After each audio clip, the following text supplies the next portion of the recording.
Étienne Cartier se faufilait dans les couloirs du lycée de Boisjoli, une silhouette à peine visible au milieu de la foule animée, les élèves le dépassant sans même un regard. À 16 ans, il dépassait à peine le mètre 65, son teint pâle, presque transparent sous les lumières vives au-dessus de sa tête, avec de lourdes ombres sous ses yeux qui lui donnaient un air de fatigue constant. Son accent irlandais prononcé rendait ses mots étranges pour ses camarades français, et les vêtements de seconde main pendaient lâchement, le désignant comme un étranger dès son arrivée. Cela faisait un peu moins d'un mois qu'Étienne et son grand-père s'étaient installés dans cette paisible bourgade du Jura, fuyant une histoire hors de portée de quiconque au lycée de Boisjoli.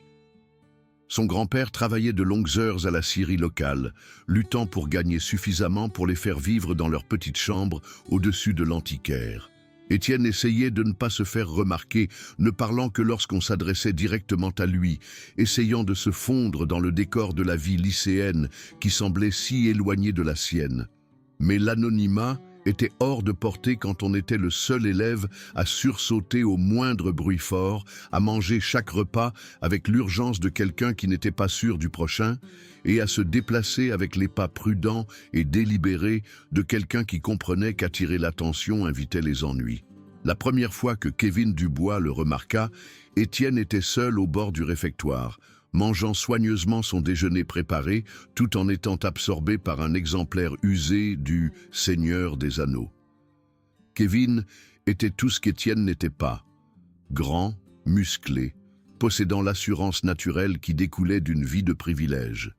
Il était le quart arrière vedette de l'équipe de foot, américain, et sa famille possédait la plus grande exploitation agricole du département. Quand Kevin décidait que quelqu'un méritait son attention, cela se terminait rarement bien. « Hé, le rouquin !» hurla Kevin, utilisant le surnom qu'il avait donné à Étienne dès son premier jour. « Tu vas finir ton sandwich, le Saint-Patrick ?» Étienne leva lentement les yeux, ses yeux vert clair, rencontrant brièvement ceux de Kevin avant de retourner à son livre. Il poussa le sandwich à travers la table sans un mot, espérant que cela s'arrêterait là.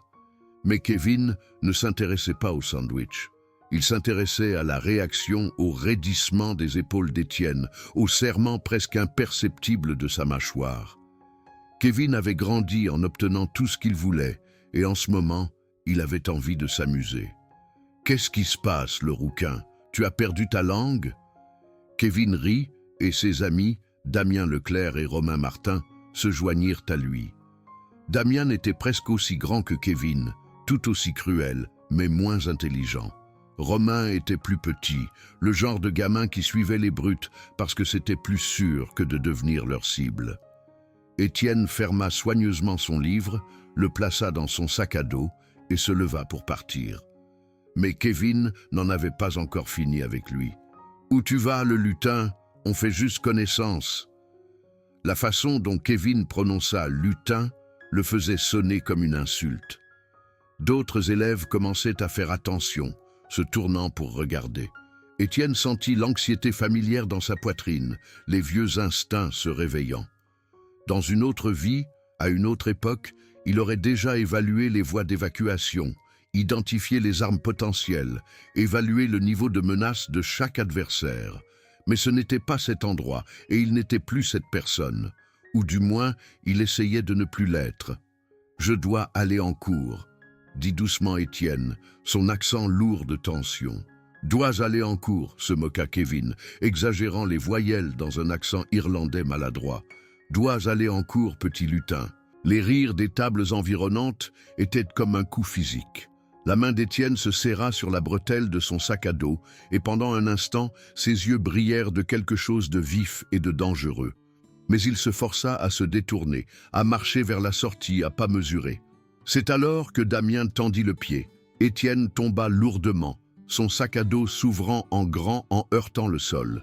Des livres se sont éparpillés sur le linoléum, et son journal usé s'est ouvert, révélant des pages remplies d'écritures gaéliques. Les rires devinrent plus forts, et quelqu'un commença à applaudir. « Oups !» dit Damien, souriant de haut. « Je ne t'ai pas vu, le rouquin. » Étienne ramassa ses livres en silence, son visage brûlant de honte. Alors qu'il tendait la main vers son journal, Kevin marcha dessus, enfonçant son talon dans les pages. « Qu'est-ce que c'est, le rouquin? Des lettres d'amour à ton trèfle ?» Le journal était la seule chose qu'il restait à Étienne d'avant, rempli des histoires de son grand-père et des recettes de leur pays d'origine. Le voir sous la chaussure de Kevin fit monter une vague de rage en lui, brouillant sa vision. Ses doigts se contractèrent, son corps essayant de prendre le dessus. Mais il ne pouvait pas, il ne voulait pas. Son grand-père lui avait fait promettre. « S'il te plaît, » murmura Étienne, levant les yeux vers Kevin. « S'il te plaît, rends-moi mon journal. » La supplication sembla satisfaire quelque chose chez Kevin.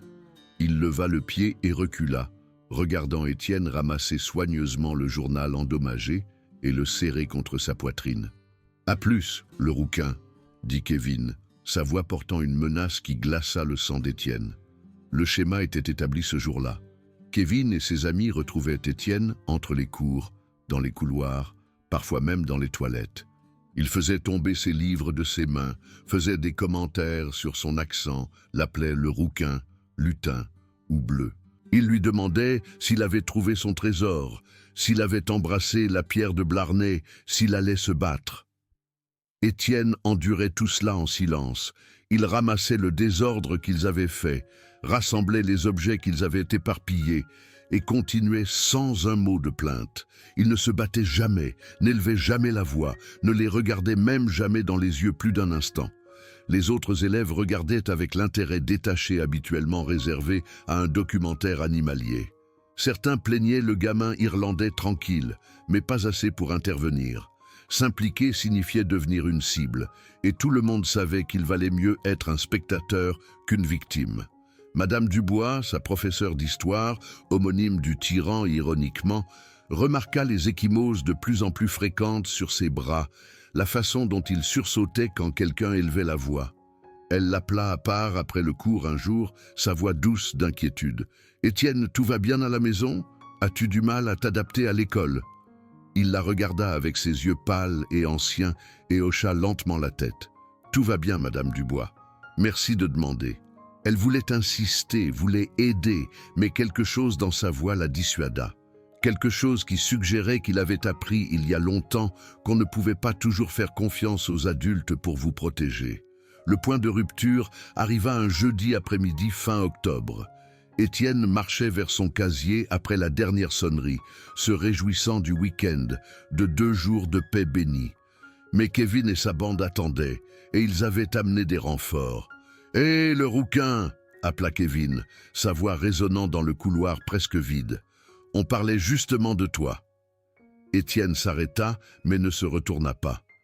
Il pouvait les entendre s'approcher, pouvait compter leurs pas, pouvait sentir le mélange d'eau de Cologne et de sueur qui semblait les entourer. « On se demandait, » dit Damien, bloquant le chemin d'Étienne vers la sortie, « si c'est vrai ce qu'on dit sur les Irlandais et la chance. »« Ouais, » renchérit Romain, enhardi par la présence des garçons plus âgés. « J'ai entendu dire que vous avez toujours de la chance ou quelque chose comme ça. C'est vrai, le rouquin ?» La mâchoire d'Étienne se serra, mais il resta silencieux. Il essaya de contourner Damien, mais le garçon plus grand le bloqua à nouveau. « Allez, le rouquin !» dit Kevin, sa voix prenant un ton dangereux. « On est juste curieux.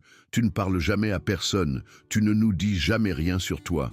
On essaie d'être amicaux ici. » « Je veux rentrer chez moi, » dit doucement Étienne. « Chez toi ?»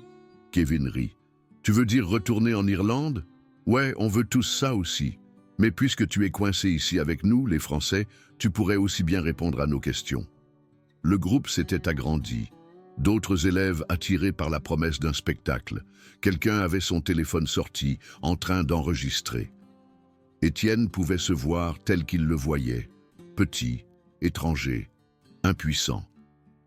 La rage familière montait, mais il la réprima comme son grand-père lui avait appris. « Contrôle ta colère, mon garçon, » disait-il, utilisant son surnom d'enfance. « La colère est ce qui nous a chassés de notre maison.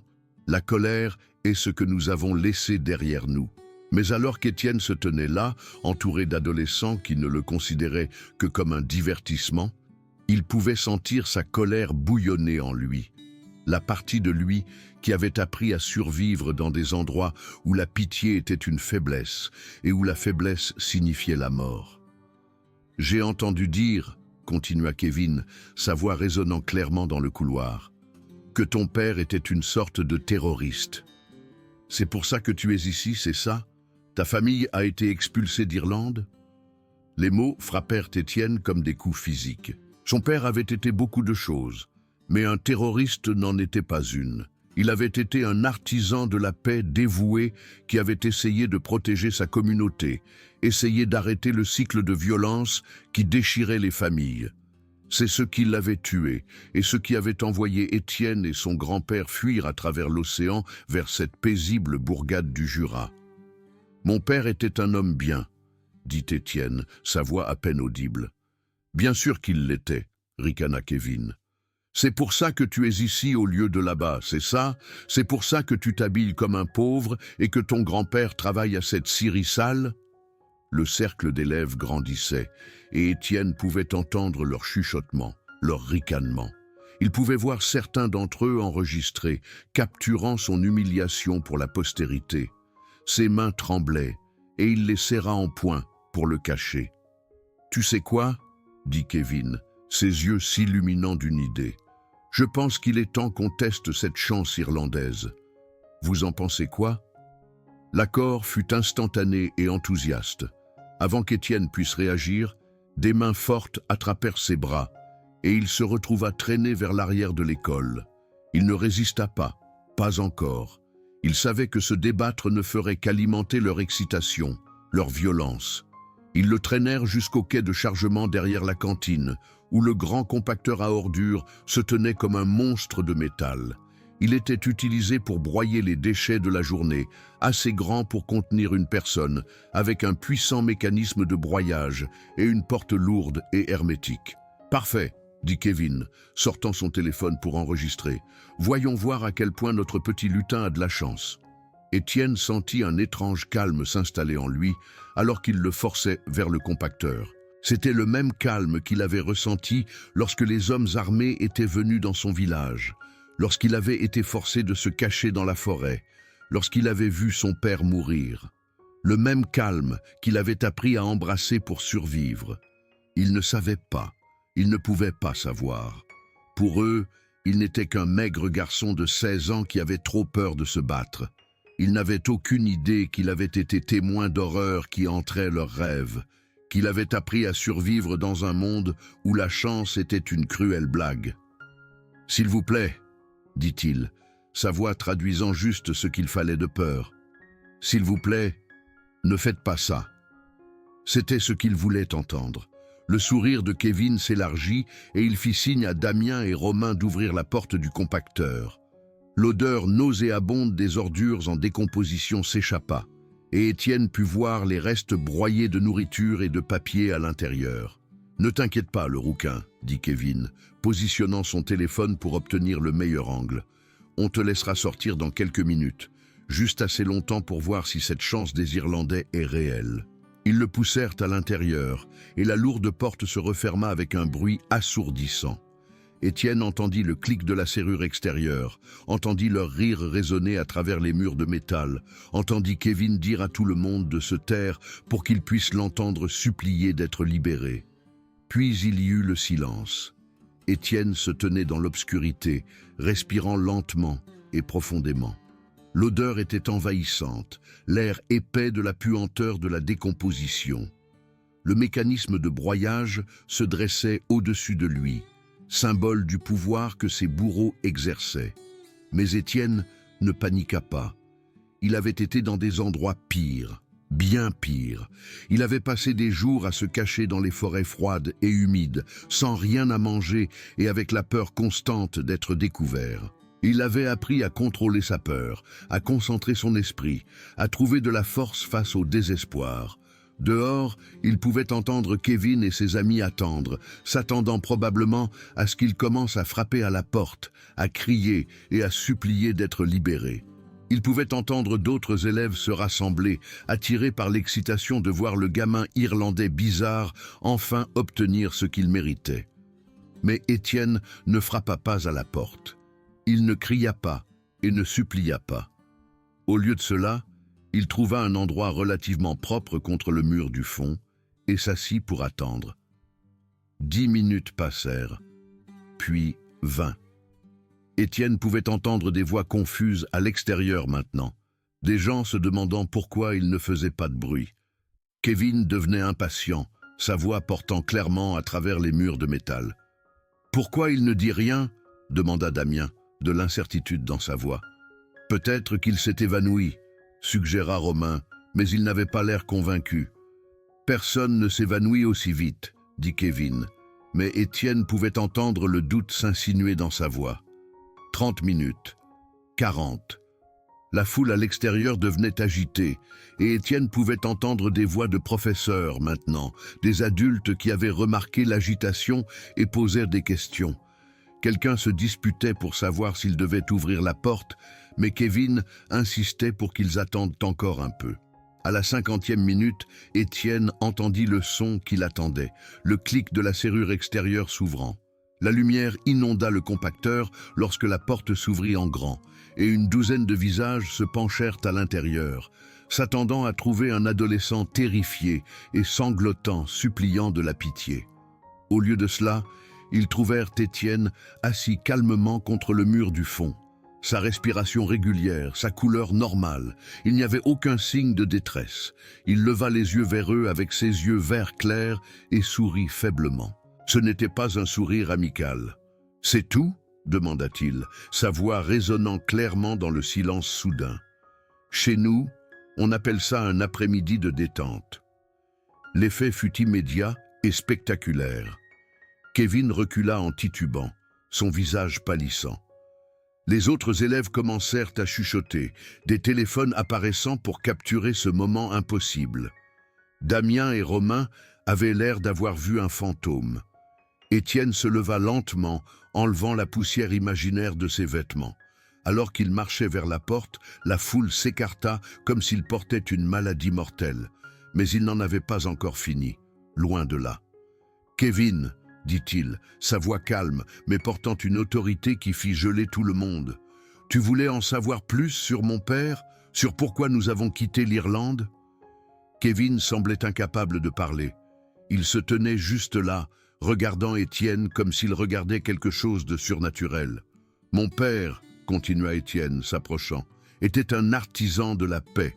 Il écrivait sur des hommes qui pensaient être intouchables, des hommes qui pensaient pouvoir tuer sans conséquence. Les hommes sur lesquels il écrivait n'appréciaient pas ça. » Un autre pas en avant. Kevin essaya de reculer, mais il y avait trop de monde derrière lui. « Ils l'ont tué », dit Étienne, sa voix toujours conversationnelle. « Mais d'abord, ils voulaient envoyer un message. Alors ils ont pris son fils de 12 ans, ce serait moi, et ils lui ont montré ce qui arrive à ceux qui les défient. Ils voulaient me briser, faire un exemple de ce qui arrive quand on se dresse contre les mauvaises personnes. » Le silence était absolu. Même les professeurs qui étaient arrivés pour enquêter avaient cessé de parler, attirés par l'intensité tranquille de la voix d'Étienne. « Pendant des années, » continua Étienne, « j'ai vécu dans un monde de violence et de peur. J'ai appris des choses qu'aucun enfant ne devrait jamais avoir à apprendre. J'ai vu des choses qui entraient vos rêves. Et savez-vous ce qui m'a permis de tenir le coup, Kevin ?» Kevin secoua la tête, incapable de parler. La connaissance que un jour, quelque part, il y aurait des gens comme toi, des gens qui pensent que la force vient de blesser ceux qui ne peuvent pas se défendre, des gens qui pensent que le pouvoir signifie faire souffrir les autres. Étienne était assez près pour toucher Kevin maintenant, assez près pour que tout le monde puisse voir la différence entre eux. Kevin était plus grand, plus fort, soi-disant plus dur. Mais à ce moment-là, il ressemblait à un enfant effrayé comparé au garçon pâle et mince qui se tenait devant lui. « Tu veux voir ce que j'ai appris pendant ces années, Kevin ?» demanda Étienne, sa voix tombant à un murmure. « Tu veux savoir ce qui arrive quand on pousse quelqu'un qui a déjà tout perdu ?» Pendant un instant, il sembla que Kevin allait dire oui. Sa fierté se battait contre sa peur croissante, et Étienne put voir le moment exact où la peur gagna. « Je suis désolé. » balbutia Kevin, sa voix se brisant. C'était juste une blague, mec. On ne pensait rien de mal. Étienne l'étudia pendant un long moment, puis hocha lentement la tête. « Je sais que vous ne pensiez rien de mal. C'est le problème.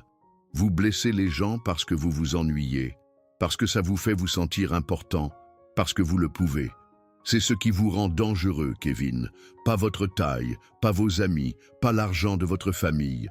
Votre indifférence à la douleur des autres. » Il se tourna pour s'adresser à toute la foule maintenant, sa voix résonnant clairement dans l'air de l'après-midi. « Je suis venu ici pour recommencer, pour laisser la violence derrière moi.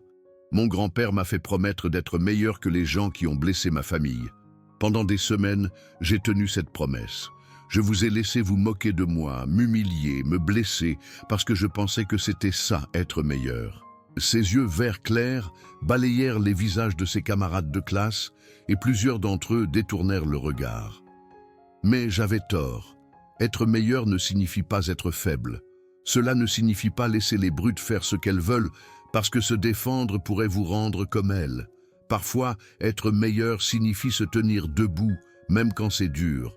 Surtout quand c'est dur.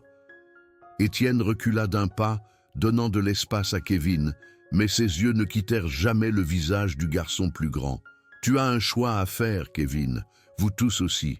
Vous pouvez continuer à être le genre de personne qui blesse les autres pour s'amuser, ou vous pouvez choisir d'être meilleur. Mais comprenez ceci, j'en ai fini d'être votre victime. J'en ai fini d'être la victime de qui que ce soit. » La foule commença à se disperser, les professeurs intervenant pour rétablir l'ordre, les élèves s'éloignant en petits groupes, chuchotant entre eux. Mais Kevin resta figé, regardant Étienne comme s'il le voyait pour la première fois. « Qu'est-ce que tu es ?» murmura Kevin. Étienne considéra la question. « Je suis quelqu'un qui a survécu à une zone de guerre pour avoir une chance à une vie normale. Je suis quelqu'un qui a tout perdu et qui est venu ici en espérant trouver la paix. Je suis quelqu'un qui a été poussé aussi loin qu'il peut être poussé. » Il fit une pause, puis ajouta « Mais surtout, je ne suis qu'un garçon de 16 ans qui veut qu'on le laisse tranquille. » Alors qu'Étienne s'éloignait, se dirigeant vers l'avant de l'école où son grand-père l'attendait pour venir le chercher, il pouvait sentir le poids de nombreux regards sur son dos. Mais c'était différent maintenant. Là où avant, il y avait eu du rejet et du mépris, maintenant, il y avait autre chose. Du respect, peut-être, ou de la peur. Il n'était pas sûr de ce qu'il préférait. Le lundi suivant, le lycée de Boisjoli était différent pour Étienne Cartier. Les élèves qui ne lui avaient jamais parlé auparavant hochèrent la tête en le croisant dans les couloirs. Les professeurs le regardèrent avec une nouvelle appréciation, comme s'ils le voyaient clairement pour la première fois. Et Kevin Dubois, la terreur de la classe de première, fit tout son possible pour éviter le contact visuel. L'histoire de ce qui s'était passé au compacteur s'était répandue pendant le week-end, grandissant à chaque récit. Certaines versions montraient Étienne méditant comme un moine, d'autres le montraient en train de démanteler le mécanisme de broyage à main nue. Quelques-uns prétendaient qu'il avait sifflé des airs folkloriques irlandais tout le temps. Étienne ne prit pas la peine de corriger les histoires. Qu'ils pensent ce qu'ils veulent. L'important était que personne ne l'appelait plus le rouquin. Au déjeuner, il s'assit dans son coin habituel, lisant son livre et mangeant son déjeuner. Mais cette fois, quand quelqu'un s'approcha de sa table, ce n'était pas Kevin ou sa bande. C'était Léa Martin, une fille discrète de son cours d'anglais qui avait toujours semblé aussi invisible que lui. « Ça te dérange si je m'assois ici ?» demanda-t-elle, faisant un geste vers la chaise vide. Étienne leva les yeux, surpris. « Bien sûr, s'il te plaît. » Alors qu'elle s'installait sur sa chaise, elle jeta un coup d'œil autour du réfectoire, remarquant la façon dont les conversations se calmaient chaque fois que les gens regardaient dans leur direction. « Alors, » dit-elle nonchalamment, ouvrant son sac à déjeuner, « l'Irlande, hein ?» Les lèvres d'Étienne se contractèrent en un petit sourire. « C'est ça. J'ai entendu dire que c'est magnifique là-bas, » dit-elle. « Ça a ses moments, » dit Étienne, pensant aux collines verdoyantes et aux cieux gris. Ils mangèrent en silence pendant un moment, deux enfants invisibles qui étaient soudainement devenus très visibles. Finalement, Léa parla à nouveau. « Tu sais, J'ai toujours pensé que tu avais l'air triste, dit-elle. Pas effrayé, pas en colère, juste triste. Étienne considéra cela. Je suppose que je l'étais, le suis. C'est dur de tout laisser derrière soi et de recommencer. Surtout quand les choses que tu as laissées derrière toi n'étaient pas ton choix. Mais tu n'es pas seulement triste, n'est-ce pas? Continua Léa. Il y a autre chose. Quelque chose que Kevin et ses amis n'ont jamais vu. Qu'est-ce que tu penses que c'est? Demanda Étienne, sincèrement curieux. Léa prit une bouchée de son sandwich, mâchant pensivement. La résilience, je suppose. Pas celle qui vient des muscles ou d'une grande bouche, mais celle qui vient de survivre à des choses qui briseraient les autres. Celle qui te permet de t'asseoir dans un compacteur à ordures pendant près d'1 heure sans broncher. Tu penses que ça me rend fort? Demanda Étienne. Je pense, dit Léa prudemment, que tu es la personne la plus forte de cette école, peut-être la personne la plus forte que j'ai jamais rencontrée, et je pense que tu es aussi la plus solitaire. L'observation frappa Étienne plus fort qu'il ne s'y attendait. Il avait été tellement concentré sur le fait de garder la tête basse, d'éviter les ennuis, qu'il n'avait pas réalisé à quel point il était devenu isolé. Même avant l'incident avec Kevin, il avait dérivé à travers ses journées comme un fantôme, se connectant à peine avec qui que ce soit ou quoi que ce soit. Peut-être, admit-il, mais je ne suis pas sûr de savoir comment être autre chose. Peut-être que tu n'as pas à tout comprendre d'un coup, suggéra Léa. Peut-être que tu peux commencer par être toi-même, le vrai toi, pas la version que tu penses que les gens veulent voir. Comme si elle avait été convoquée par leur conversation, Kevin apparut au bord de leur table. Mais ce n'était pas la brute fanfaronne et confiante qui avait tourmenté Étienne pendant des semaines. C'était un Kevin différent, plus petit en quelque sorte, moins sûr de lui. « Étienne !» dit-il, sa voix assez basse pour que seuls eux puissent l'entendre. « Je peux te parler ?» Étienne leva les yeux vers lui, notant la façon dont les mains de Kevin tremblaient légèrement, la façon dont il jetait constamment des coups d'œil autour de lui, comme s'il avait peur que quelqu'un puisse regarder. « Bien sûr, » dit Étienne, faisant un geste vers une chaise vide. Kevin s'assit prudemment, comme s'il s'attendait à ce que la chaise s'effondre. Pendant un long moment, personne ne parla. Puis Kevin s'éclaircit la gorge. « Je veux m'excuser, » dit-il, les mots s'échappant. « Pas seulement pour l'autre jour, mais pour tout. Les noms, les bousculades, tout ça. J'avais tort et je suis désolé. » Étienne étudia le visage de Kevin, à la recherche de signes de tromperie ou d'insincérité. Mais tout ce qu'il vit, c'était un garçon de 16 ans qui avait l'air aussi perdu et confus qu'Étienne se sentait la plupart des jours. « Pourquoi ?» demanda simplement Étienne. « Pourquoi quoi? Pourquoi as-tu fait ça? Pourquoi as-tu décidé que je valais la peine d'être tourmenté ?» Kevin baissa les yeux sur ses mains, luttant pour trouver les mots. « Je ne sais pas. Parce que je pouvais, je suppose. Parce que tu étais différent, et différent était facile à attaquer. Parce que ça me faisait me sentir grand. Et maintenant? Maintenant, je n'arrête pas de penser à ce que tu as dit, à ton père, à ce qui t'est arrivé, à quel genre de personne je suis. » Kevin leva les yeux, rencontrant les yeux d'Étienne. « Je ne veux plus être cette personne. » Étienne hocha lentement la tête. « C'est un début. »« Je sais qu'une excuse ne répare rien, » continua Kevin. « Je sais que je ne peux pas annuler ce que j'ai fait, mais je veux essayer de réparer ça d'une manière ou d'une autre. » « Comment ?» Kevin resta silencieux pendant un moment, puis se redressa avec un effort. « Je veux dire à tout le monde la vérité. Sur ce qui s'est vraiment passé ce jour-là, sur ce que je t'ai fait, sur quel genre de personne tu es vraiment. »« Et quel genre de personne suis-je » demanda Étienne, sincèrement curieux.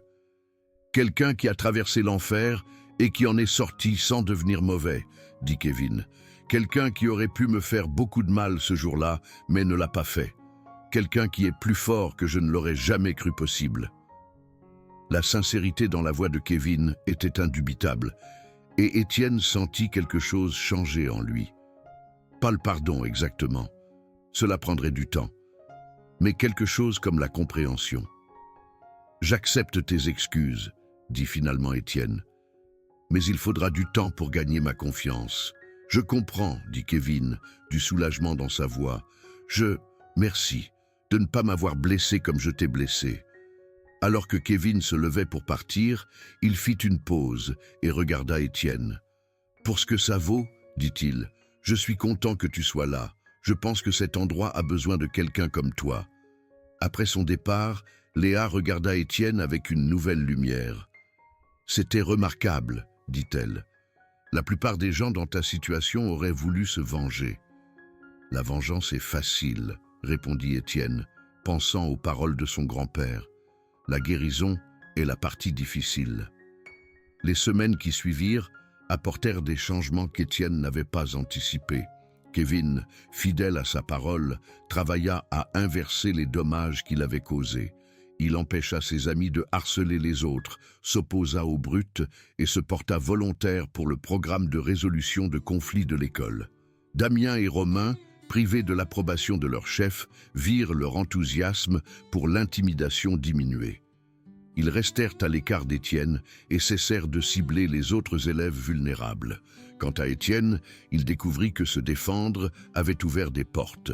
Les élèves qui l'avaient ignoré auparavant commencèrent à l'inclure dans les discussions, l'invitant à des groupes d'études et lui demandant de l'aide pour les matières difficiles.